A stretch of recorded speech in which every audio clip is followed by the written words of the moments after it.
My teacher told me a story one time of a man who was walking with his son in the park. And they're walking together, and his son looked at a crow in a tree. And he said, "Baba, what's that?" It's like a 2-year-old kid. Baba said, "It's a crow." And he said, "Baba, what's that?" And he said, "It's a crow." "Oh, okay." "Baba, what's that?" "It's a crow." "Oh, a crow. What's that?" "It's a crow." It went on for 10 minutes. He asked him 30 times, he counted. Dad kept a score, and he put it in his little journal. "My son, today we were walking in the park, asked me about a crow 30 times. It was the cutest thing in the world." 30 years go by. The son is not 2, the son is 32. Father calls him, "Son, can I come over?" "Dad, it's not a good time right now." "Son, just bear with me. I just need like 10, 15 minutes. That's all I need. Just go for a drive. I need to talk to you about something." Whatever. You know what? Okay, fine. So he comes over, gets in the car. They go over, drive over to a park. "What's this about, Dad? Can you tell me quickly? I got things to do." "Just take a walk with me, son. It's okay." I'll take a walk. You'll see a crow in a tree. The dad says, "Son, what's that?" "Seriously, Father? It's a crow." "Oh, son, what's that?" "Is this a game? I have things to do, okay? It's a crow. You can't see? I just got you new glasses last month. Why is this happening to me? Dad, why are you so difficult? I don't understand what the problem is. Just tell me what you really want. I'm busy, okay?" The dad pulls out his journal. This is something that happened 30 years ago. We were walking down this park. You saw a crow. And you asked me 30 times. And I gave you a smile every time. You couldn't handle twice. What are we giving our parents? I'm not even bringing Allah into the picture. The fact that Allah mentioned Himself and then mentioned His parents is, you think about that. But what have they done for us and what have we done for them? What have we done for them? How many parents leave, like their children are in ICUs and they stand there and hovering over this little glass box with a baby inside, 24 hours a day, 7 days a week, standing in a hospital, not even sitting down, standing in a hospital. Like feeding off of like vending machines. And that same kid grows up and doesn't have the time to call. That same kid. You know? How many mothers almost died giving birth? Almost died giving birth. And now it's so difficult to respond to her call.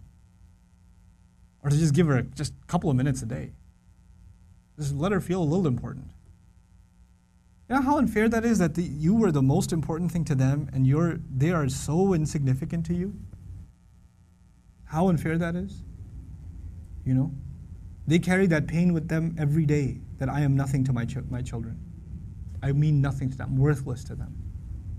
You know, they have no time for me. When something is worth something to you, it gets your time.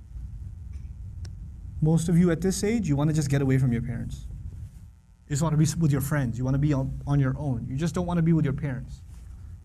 You know? You develop this crooked habit now, and it will only get worse over time. Our parents have very, very, very strong emotions. They're very protective of us. For them, you won't know this until you become a parent. For them, it doesn't matter when you turn 60, you're still their baby. They still remember changing your diaper. They still remember feeding you milk. They still remember burping you and cleaning up after you peed in the back seat. They still remember that. You don't remember that, they remember that. My son won't remember that. I was like, I gotta go. Then all of a sudden he stops complaining. I'm like, oh. Time to roll down the windows.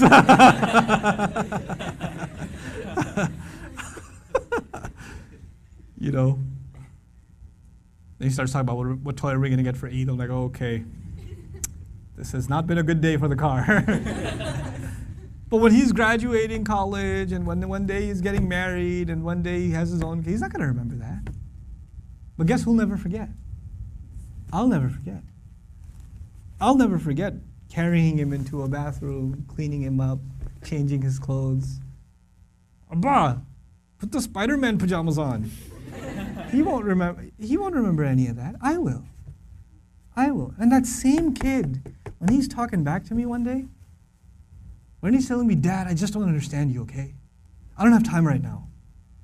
When he does, it's going to hurt, man. It's going to hurt. That's what you do to your parents. That's what I do to my parents. They were our life. They gave up their life for us.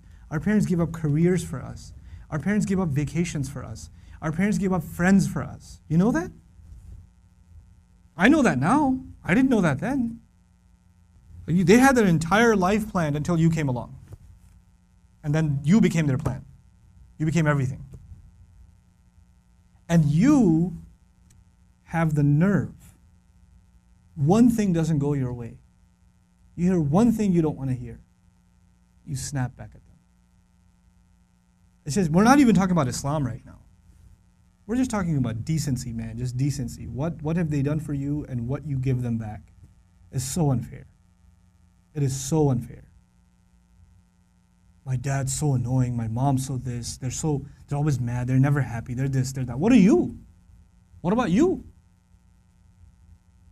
I'm telling you, I can't say this enough times, if you don't earn your parents' du'as, nothing good will come of your life. Nothing good will come of your life if they're not happy with you.